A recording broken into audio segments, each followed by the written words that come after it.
Hey, it's Dr. Tracy, and I'm sitting here with my husband, Greg, and this is part 2 of our conversation all about trust. So if you missed last week's conversation, hit pause, go listen into that episode because we dig deep into what is trust versus love, how trust is impacted depending on your attachment styles, and also that was big for me. That was really big, and I loved your contribution on that. And then the other piece we did in that episode was those ways that trust is often broken. Yeah. I was just commenting to you that I was worried it was a bit boring because it was kind of the nuts and bolts of it, but it sounds like it really resonated. I think you had to go there first before we can dig into some of the prescriptions and answer some of the community questions, which we hope to do today. Yeah, absolutely. I had so many great comments and DMs. So if you have listened to it or if something stands out from today's conversation, jump into my DMs. Tell me what's resonating for you, what maybe we missed. And of course, as always, leave us a review here on the podcast. It really helps people to find the pod. All right, where are we going today? Well, I think we're going to start with 5 ways to keep rebuilding trust. Mm-hmm. Kind of, as I mentioned earlier, kind of the prescription, and then we're going to answer some specific questions you got from the community. Yeah. So today's really that Q&A, but Right. The biggest question that came in from people when I put up this question box is, so how do we rebuild trust? Once it's been broken, what do we do? So I've sat down and thought, okay, what are those pieces? One, the most important thing is you need to follow through on those small things. The trust is built in the example of you say you're going to pick up milk, you go and pick up milk. Yeah, it's interesting. I think it's the little stuff you almost take for granted that you kind of go on autopilot and just do or not do in a lot of cases. And those things really build. Yeah, I think they can build easily for both partners. And also too, for the person who is working to rebuild trust, they too can start to feel exhausted because it's kind of like, what's this milestone that I'm getting to? Or when are we going to be there? And it is that ebb and flow back of, okay, what are those moments? But also the person who's trying to gain trust back has to acknowledge, are you doing the things?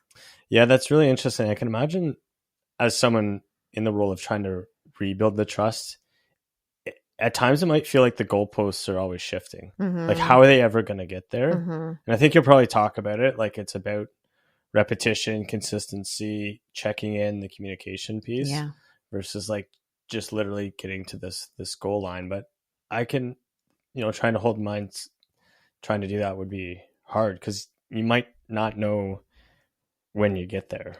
100%. And what you just said there is also this piece where trust is not built in a one-time thing. So my second piece is repairing after ruptures. I almost have these like 2 roads in my head of where I want to go with this idea. But the first thing is, let's think about your relationship as as a cycle. And there's this cycle between connection, disconnection, and repair. So even as we're building trust, we're going to keep cycling through that. It's almost like the small cycles in the big concept of trust. Right. And every day there might be, well, maybe not every day, but depends on what that looks like, right? We're either talking big things or small things, but the intention in a relationship is connection. We're going to experience disconnection, and then we need to have those repairs. And anytime I talk about repairing or apologies, and we talk about what we learned growing up, we often talk about how many other generations really struggle to sink into ownership and accountability after those ruptures. Right. Or they thought as repair as a one-time thing. As a one-time thing. Yeah. Yes. I could see maybe models, whether it's your parents, grandparents, whatever. A, they might not have repaired in front of you if they did it all. B, if they did it, it may have been one, and the assumption was that was sufficient, versus I think what you'll talk about is it's not just a one-time thing. Right. So those 2 roads. The first road is, okay, recognizing that we repeatedly have to repair. And the second road is recognizing that sometimes in these injuries, it's this repeated unfolding. In couples therapy, in the emotionally focused couples therapy literature, we call the attachment injury forgiveness model. And it is not this linear, we do the things and go through it once, but rather it's every time the story unfolds. So I think of this one couple where there was infidelity and they had the big rupture, the big moment, all of the disclosures, and they hit the honeymoon stage after because they felt closer after that. Right. But then the challenge, though, is you start entering into daily life, and then I'll use the infidelity as an example. She sees him on his phone and she starts to feel insecure. Oh no, is it happening again? That right there is then the moment where she goes back and says, and you have to do this in the agreed upon way. It's the, oh, I feel really insecure right here. Seeing you on your phone just brought me right back to all the other times I've seen you on your phone. And in the past when the thing happened. Right? In the past when the thing was happening. And that right there is a repair moment. And so it's layered. It's repeatedly getting comfortable with repairing as we unfold the complexities of these injuries. So taking your analogy in this case, in that example, it's that partner not thinking, oh shit, not this again. Which is one of the worst because things it's already right. Because let's say it's a guy. In that case, he's like, we've already done this. I thought we were past this. I thought we fixed this. Which is one of the most damaging things that you could say to your partner is, I thought we already talked about it, rather than appreciating and recognizing that this is building trust. Every moment you go back into it is another chance to work through that connection, disconnection, repair cycle to feel closer together. So how do you get that partner to realize that? I could just imagine you've worked with couples and it's the guy's like, oh, I've done this. Like, it really is the education piece around, well, first, if you're working with a therapist, the therapist will provide that education. If you press play on this in front of your partner, you're going to hear me say this. It does take repeatedly revisiting these hard moments and validating and building curiosity and understanding and meeting the needs of your partner at that point, whether it's reassurance, validation, to be seen, to know that they matter. But then I think the piece here too, that you then to your partner, when you go to them and they say, this again, you can say, you validate the experience. I know these conversations are uncomfortable. I totally get it. I feel it too. And I even feel the struggle when I see you enter into it. And provide the softened reason for why we're doing it. We're not doing it so that I'm going on a fishing expedition to find the thing that you didn't actually tell me. Right. I'm coming to you because I feel shaky in this moment. And this is about me rebuilding trust. And what I need from you is. Interesting. And that's a key piece. So how would you respond to someone though? Maybe they're thinking, well, why do I have to do that much lifting that you just described? I'm not the one who's hurt in this example. The injured or injurer? The injured. Yeah. Because that's what you just described as the injured. I know. Kind of like softening the one, right? Because you have power, agency, and choice. I knew you were going to say that. You know I go there. Yeah. Yeah. I mean, you can wait. Yeah, I know. And you can hold it in. Or you choose to do it because the value you hold is your relationship. Yeah. And sometimes it is about helping the other person along. Yeah. Okay. 3, you need to build trust. This is the rebuilding of trust. You need to share vulnerably. I think that's so important. Allow yourself to be vulnerable with your partner, but then you also have to practice responding gently to each other. And it's in this vulnerability sharing where we then rebuild that connection. Like I said last time, this is the marble drop in the marble jar that builds up trust. Okay, so continue your analogy from before. So is this the injured sharing and then I think it's both. And that's where true trust comes from.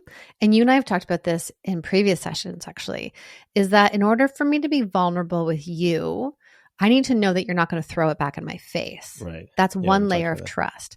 But the other layer that we've talked about working through is you coming to me without needing to control the outcome. And that's where vulnerability is is I don't know where this is going to go. But the relationship won't build trust if you don't enter into the relational arena with me and equally share those hard moments. Yes, of course. So vulnerability, it's all about building closeness, and that's a sticky Sorry, one. before we move on though, so what would responding gently sound like? Help me out. Thank you I'm for the sharing avoider. that with me. Oh, this one sounds hard. What can I do to support you in this?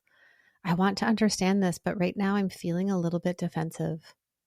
And I like that defensive one because you're walking around it. Yeah. Right. And if you are the one on the injurer side, if you're the injurer and you're trying to rebuild trust with your partner as you're listening to this, I want you to have these 3 things prepared. Write them down and then use them. And I said this recently. I can't remember where I said it, but I said, nothing in your relationship is on fire. If you can sit with your person and say, oh, this one feels really important, and just leave it at that, that's enough. Okay. Good follow-up questions. You're pushing my thinking. I like it. Okay. Another idea. Number 4, be transparent, not defensive. It's so tricky because defensiveness works in so many opposite ways that you want it to. It is about protecting the self. It is not about looking after the relationship. It says, my needs are more important than yours. My feelings. My feelings are more important than yours, and I'm not going to be here to see that with you. And if you're in the trust building space, that's not going to work. And so it really is about you being open. And it's interesting. I think it's something you did recently. You had said, I'm feeling defensive. I can't say anything else right now. And initially, Initially, I was angry. I was like, oh, because I was using your language against you? You weren't using it against me. You weren't using it against me. Because you said the thing you're supposed to say. You were letting me know where you're at. I think sometimes that's where people who are more likely to be external processors like me, I'm also a very fast processor. It's tricky sometimes. And I know I bring that to our relationship and I have to think about that. So it is kind of that we have to do this seeing both people in here, which can feel like a lot. Okay. And then number 5, this piece I think is really important. And this is around building self-trust. This is about you being able to understand that you deserve to be treated well. You get to trust your own thoughts and feelings. You get to show up authentically. Yeah, that's interesting. I'm just thinking about a lot of couples who might have this perceived power imbalance in the relationship, and some might really struggle with that. So how do you, it's one of those things that sounds really important, but how do you do it? How do you do it? If you can't trust yourself to stay open, present, and kind, it's going to be hard to be trustworthy with someone else. So you have to practice that regulation. You have to know when to call it and say, I can't have this conversation with you anymore. I need a break. And then you also have to work on your own communication tools. And that's all about you. The image I like to think about it is you growing the roots of your tree deeper into the ground. You're solid, you're trusting, you know who you are. And that's not when you reactively say to someone, I know who I am and this is just who I am. I don't really buy that in terms of deep connectivity within ourselves. But to be connected to yourself is about going slow. Right. Is about the awareness of when something bothers you or upsets you, of being able to ask for more time to think about something. Or if, you come home and say, I'm in a bad mood and you're like, what's wrong? Did I do something? Me being able to say, I'm not sure yet. I don't think this is all you and I need to just hang out here a little bit. I'll come back to you. That to me really speaks about awareness. Yeah. If you have to tell the world you've got it, might not be all of it. Mm-hmm. Interesting. So when I think about what we talked about last week around attachment patterns, someone who is more anxious, they need to tune into self-soothing. And that's about building trust for yourself. Self-soothing, which is ooh, I feel really anxious right here. They said they were going to be home at 5 and they're not. And this reminds me of where we were last year in this really hard place. So soothing is I'm going to ground myself. I'm going to remind myself of all these things we've been doing to build connection. And then for someone who's more avoidant, this is going to be about staying in conversation, staying in connection with your partner rather than shutting down and shutting away. Staying in the uncomfortable. Yeah. Staying in the uncomfortable. Totally. Cool. All right. Well, let's get to some of the questions we received. I think it's important to flag some of these are kind of broad. You don't have all the information or all of the context and nuance because I think this relational stuff can be really complex. So I think really the idea is to give the listeners kind of some high level stuff, and some will be more specific and others less so. Okay, let's get started with this first question. It's pretty broad. How do you build trust again when someone betrays your trust? Yeah, when I read this, I didn't know if someone is actively betraying or not. But I think the question or the statement here rather is that if someone is actively betraying it and doing things that you have said, this is hurting me, you can't build trust again. You need to see behavior change, and you also need to discover what the breaking of trust is all about. So I think what's important here is understanding that change isn't just about saying, I'll just do it your way. And this is also why we consider attachment styles we talked about in part 1. And also your relationship dynamic. I want to know what's happening in your relationship around what is betraying trust. And I do teach the relationship dynamic piece inside Be Connected. And when I talk about this, what I wonder is, what do I bring into this dynamic? So this is if someone is not actively betraying your trust. It's already happened. It's already happened. But I'm saying if they're actively betraying your trust, you can't ask yourself to trust someone. Right. It's like, how do I feel safe with someone who hits me every day? You don't. So if the question is, how do I build trust again with someone who has betrayed my trust? One thing that I want to layer into this conversation is the dynamic we bring. And that is that if there are moments or things that they do, are you giving them wiggle room? Are you giving them permission? Are you talking about it? Do they know it's an act of betrayal? Like, does your partner know that them showing up at 6 when they said 5 feels like it's betraying trust? Or they might just think it's being late. Exactly. All the time. Exactly. And then the piece is, so then what are you communicating with them? Right. Or if your partner says yes to the family event, but you don't feel safe going, is that a betrayal? Or is there something in your dynamic that you guys have to solidify together as a couple to be that strong couple, a united front on this to then move forward? Is that necessarily a trust betrayal, or is it a communication issue? And then I think the other piece here, in addition to what I already shared around those 5 different things to rebuild trust, I think we have to ask ourselves, what do I need to help rebuild it? And can you communicate that to your partner? And when I say communication, I often ask couples in my therapy room, if I were a fly on the wall, what would I see your partner doing? This is a great thing for everybody listening to think about. When you go to your partner and you say, I need reassurance. Reassurance would help me with trust. A lot of people don't know what that looks like. No, I was just thinking the same. So then my next question is, what would your partner be doing or saying that would be giving you that reassurance?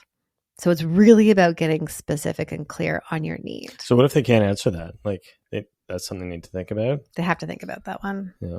You need to just take some time. This is the awareness and the self-reflection that is needed. And in some ways, if you can't label what the need is, then you're both walking around in the dark. Right. Okay, let's move on to the next one. How will I ever be able to fully trust someone after 20 years secret relationship with, in this example, I'm just going to use someone else. It may have been a friend's parents. I can't yet trust them. Yeah. And we had another question that came in that was really similar to that, which is how to trust or forgive after years of broken promises and emotional infidelity. And I'm going to direct people back to the infidelity episode I did a few weeks back. And that one has received some great feedback as well. Really, this episode that I've been waiting to do, and it was timely to do it. And also, there was so much compassion and clinical work in it. So one of the things I think about when there are these long-term broken pieces of trust is about how it's not something that's fixed overnight. And so I mentioned this earlier in the sense of repeatedly coming back to repairing conversations, but it makes me think of some of the recommendations I made to someone who was in Be Connected recently. And this was about having this emotional affair with someone that they worked with. And it was challenging because the person came to me saying, when I bring this up to my husband, he shuts me down. And we had to dig into what are the moments that you're bringing this up in? And have you agreed? It's almost like a container. Have you agreed in some way of when you're going to enter into that?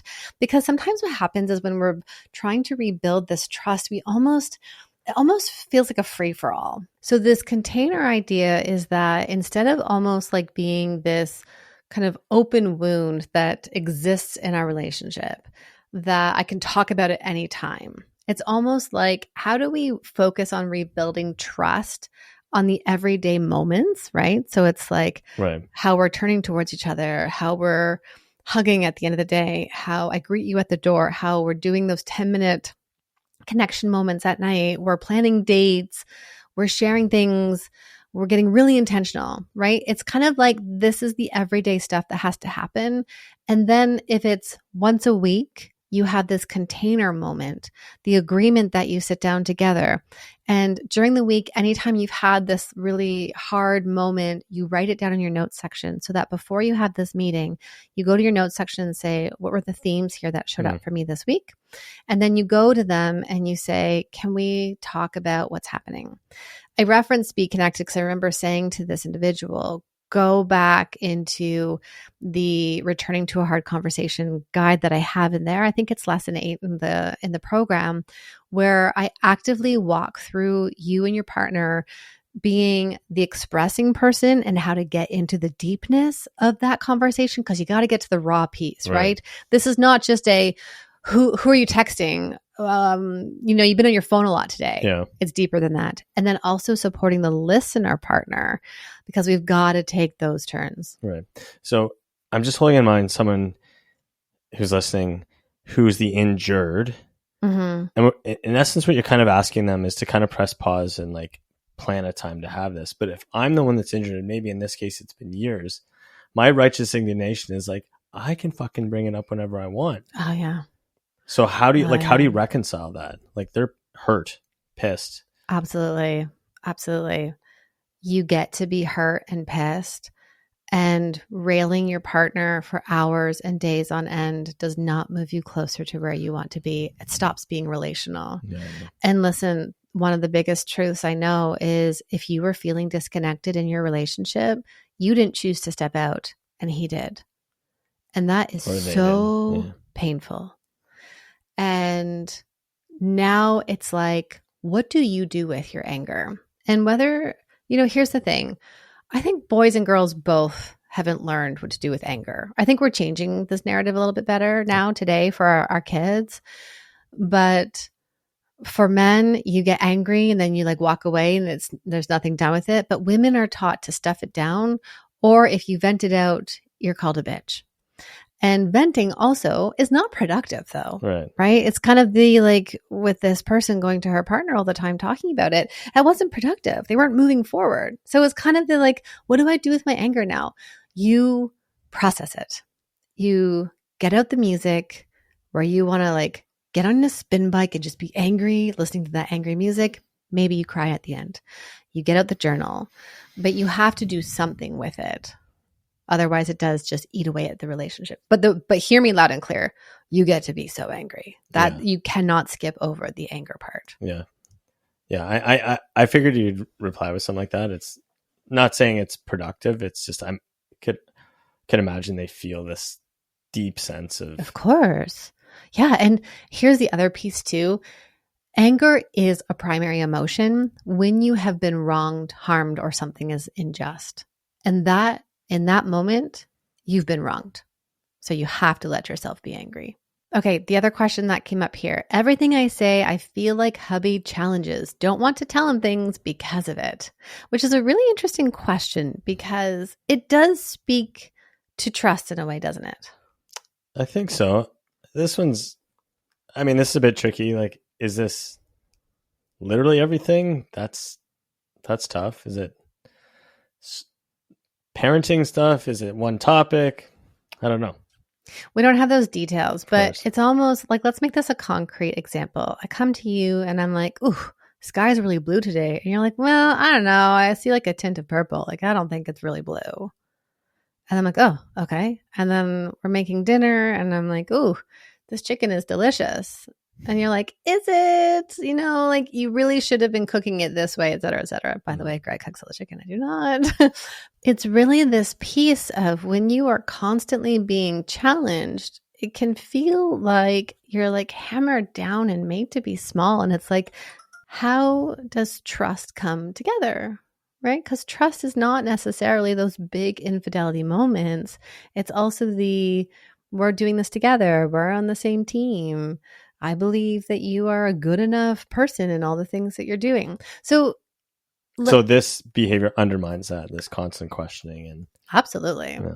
So, and as I say that, one thing that comes to mind is about someone's history. Were you trusted as a kid? Did you trust others as a kid? If you said, no, I didn't hit my sibling, I'm just thinking of that as an example, but no, I didn't hit my sibling. Did your parents say, well, they're crying, so you must have done something? So that kind of feeling of not being believed, when I hear a question like that, I'm often like, oh, what part of it is it your husband and what part of it is what you bring in? And of course, I think people know being in this community with me is that you ask me the question. And I know you're asking me to share something about you as well, which is like the hard truth, right? And that's the other thing too I love about Be Connected, by the way, which is people come in and they're like, tell me how my husband's doing it, or tell me how my partner's doing all the things wrong. And I challenge people to go inside themselves to look at how they're playing a role in this. Yeah, it's funny you say that. I often worry almost because I'm not clinically trained. When you're giving feedback to people, you almost put too much emphasis on what that person, how they're contributing versus the partner who's done the wrong thing. Isn't that interesting? Yeah, that is interesting. Yeah. That's my lay perspective though, I think. Yeah, I appreciate that. Okay, answering the question. So this is, there could be two ways to do this. This is an out of the moment conversation, and then it's in the moment. And an out of the moment conversation is about letting your partner know how things are going. There's a pattern that's happening between you and you need to say something to them. So I would say something like this. There's this pattern between us where when I say something, it's almost like a chance for you to bring in your perspective. And maybe you don't mean it this way, but I end up feeling challenged in these moments. I need you, ... Maybe it's to hear me, to just listen, to give me space to have a voice. So that's out of the moment. I'm giving you this information. Maybe you're not aware of it. I'm giving you a generous interpretation. Maybe you don't know that you do this. And I'm curious, have you ever noticed that you do this with other people? What do you think that's about for you? Yeah, right? That's question. Me being curious about my husband who's doing this. Then in the moment, if you're jumping in and challenging me, I might say, hey, love, this is one of those times we talked about. I know you have feelings, or I know this is something that you like to share. In this moment, I just need you to hear me. You've done that to me. But I think what you're saying is that requires the out of the moment conversation. So then in the moment, you can help change the behavior, right? Mm-hmm. Yeah, absolutely. Okay, this next one doesn't really present as a question, but more of a comment. It was a short kind of field to fill in. So this community member says, lack of parity in memories. Partner feels I lied. I felt sure we talked about it. Insert topic. Whatever that is. And this comes up for couples all the time, whether it's something around lying or how they experience an event. And the reality is there is no camera. We can't rewind and watch the camera. And so there are three truths: your truth, my truth, and the objective truth of what really happened, which we don't know. And so this is then where people get stuck in that negative cycle. They bring something up, you feel questioned or whatever is happening inside of you, and then you up the ante and say, no, like we talked about it. They don't feel heard and seen, but instead of talking about that, they go up into anger and frustration, and away you go into your negative cycle. And the way out of this is that there's two things. So if I'm the person that feels like you're lying to me saying to you, you're lying, I know you are, that doesn't work, because that's the focus outward. Blaming, yeah. And instead, what we need to do is go inward. And inward sounds like, I don't know how this fully unfolded, but there's this feeling in my gut that like feels just uncertain and it doesn't feel good. And then I need. Again, we're coming back to feelings and needs. Yeah. And when we focus outward, that raises defensiveness. It's getting stuck in criticism and blame. We've got to go inside. So for that person, that's your piece there.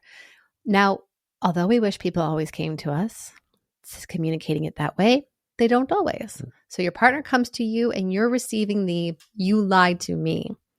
Or I don't believe you. I experienced it a different way. Right. So inside me, I'm going to feel my fight or flight take off. And I'm going to go into the, are you serious? Like I told you everything. I'm almost sure we did.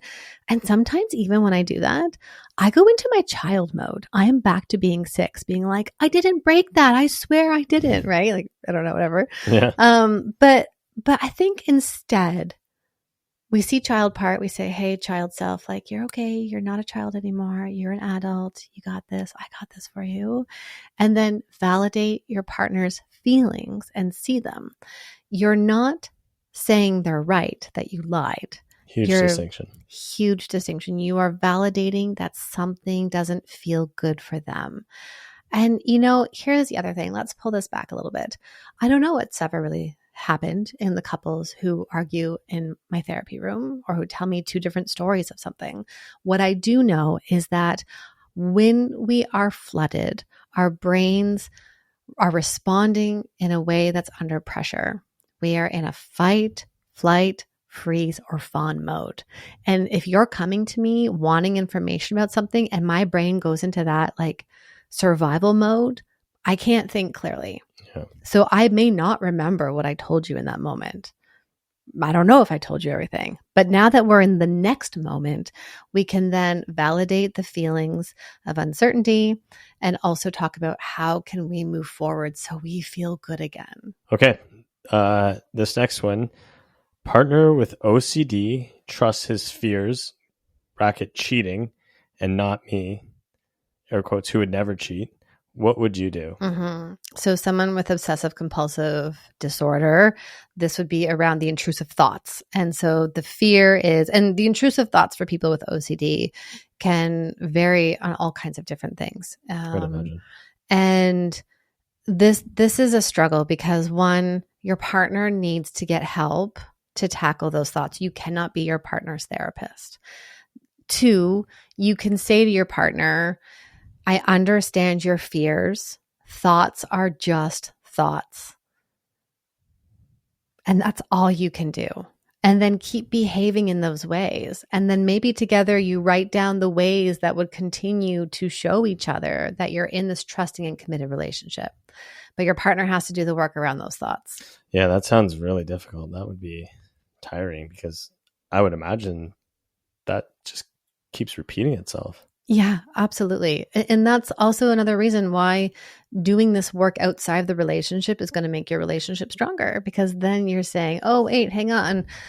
Those thoughts, of course, those thoughts showed up. And there are great evidence-based treatments for OCD that people can get so that they can experience something different. Yeah. So I guess ultimately that's your recommendation to this listener in that case. Yeah.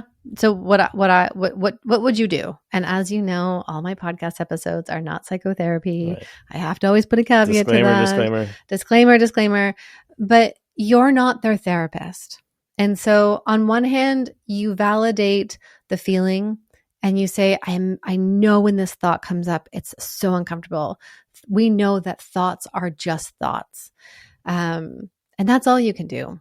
And then the other piece is you asking yourself, at what point do we keep in this cycle? And that's going to depend on everybody. And some people will decide to stay their whole relationship like that, and that works for them. And others will say, I can't keep trying to prove myself because I keep losing myself in the long run of doing that. Sounds really challenging. Mm-hmm. So I hope this person's partner goes and gets some support. Okay. Can you ever fully get it back? Being trust.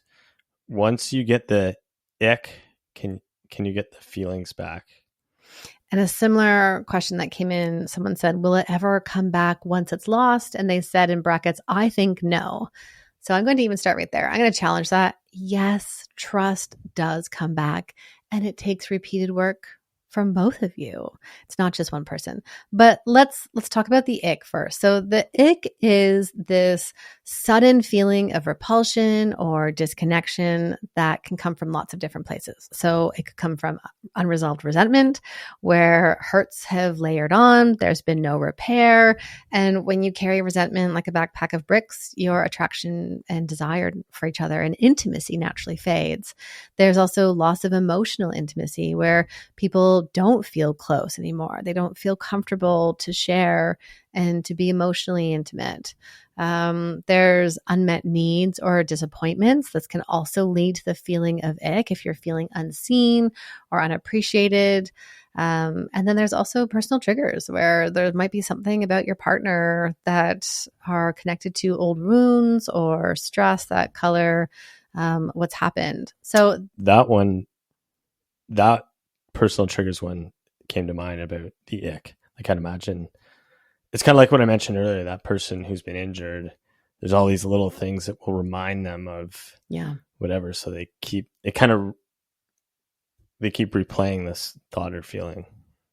So here's the thing about the ick, or about thoughts, or about our attention, is that in life, so I love this story. I use this with clients. So imagine a grandparent is sitting with a grandchild, and the grandfather says, hey, grandson, in life, there are two wolves that you're constantly fighting, the good wolf and the bad wolf. And the grandson says, okay, grandpa, but how do you decide who wins? And grandpa responds with, the one you decide to feed. So if you feel ick in your relationship and you keep looking for it and feeding it, you are going to feel more ick. If you start looking for the other things, then you'll likely build a sense of safety and connection. But it's more layered than that, because I think we also have to recognize that if there's resentment, you have to work through that. If you aren't feeling safe in your partnership, you need to address that. And you also need to work on some of your own triggers and stories within that. So my kind of to sum up question, if you've lost trust, can you build it? Yes, you can. Can you get it back? Yeah. You can get it back. And it's going to require you to break down a lot of these different pieces in your relationship so you can start feeling good. Okay, let's wrap up on this one, following the same theme. After a breach, how do you know when you should trust or when you're being fooled / duped, I think is what they meant to say. Stupid. Yeah, they wrote fooled / stupid. No one wants to be found being stupid. It's such an interesting word, isn't it? And I hear that from people. I'm so stupid for staying. And my response to that is, you made the best decisions you could with the information you had at the time. Yeah. And we can't criticize yourself for making those choices, because otherwise you end up staying stuck. But let's tap into that with more compassion to say, what is it that led you to stay? What was important to you at that time? And how could you have known? I'm curious. I'm going to flip this around on you as the lay person. What do you think? How to know when you should trust or when you're being fooled? That's tricky. I think there's an element of trusting yourself, like we talked about earlier. That's not always straightforward. Kind of leaning into your intuition, trying to slow down and take a step back and kind of work through all the information you have or don't have, and kind of, it's almost like making a pros and cons list. I don't know. That's a tough one. It's I don't know. It's so nuanced because what's the degree of the rupture? How severe or not is it? Yeah. So I'm not really answering your question. I think it's like it kind of depends, and that is where it lands. And sometimes these questions are so big I can't answer them. It really is. It depends. And I think how you can find your answer is to practice every single day, tuning into yourself. What is important to you right now? Yeah. And really being honest with yourself. Am I playing out some old patterns here? Or is this really the relationship I want to be in? One of the exercises I do in my book, I'm pointing behind me for you, your husband and his mother, is around a 50th anniversary. But the other exercise I like is the 80th birthday, and asking yourself, what do I want people to say about me? What do I want people to remember? What do I, standing up, giving my thank you for being here and celebrating with me speech, what do I want to be able to say about my life? And then from there, is what you're doing today aligned with that? Yeah, that's a good one. All right. We went for so much longer than I thought we would today. I love these questions. I really do love when you sit with us and contribute to them. So thank you. Thanks for having me. So just to wrap up, if you are looking for more support, you can go check out our 30-day challenge. It's one of our favorite resources. It is 1 email a day, and it's based on 3 pillars, my 3 pillars of how to create a healthy relationship. And by the end of those 30 days, the goal is to feel closer and to feel more trusting in your partnership, knowing that relationships are all about daily intentionality and reaching towards each other and trying out these things. Yeah, I think where this can help is that consistency piece. Mm-hmm. I know we talk about rebuilding trust as like showing up every day, and the 30 days to us challenge can give some good prompts to find a different way to come to your partner if you're working through, maybe a major or minor breach of trust. I remember one person sending me a DM, and they were on day 6, and they had said, wow, already having conversations that we have been avoiding and not having for so long. So it's really cool when I get to hear from people, the actual experience of these things. Cool. I think of it like some people go to the gym and can just work out. I want the app that just tells me what to do. Yeah. 30 days to us is kind of just tell me what to do. And there it is. I love that. I love that analogy. And so, for me on that workout app, it's been super helpful because it's there it is. And it's, for me, this is the same. So. It's the same thing. Okay. I've got the link in the show notes. Thank you for joining us today. Thank you for clicking play. We will see you next time. And remember, you are right where you need to be. I have to remind you at the end of every podcast episode that this is for educational purposes only and does not substitute for the care from a licensed mental health care provider.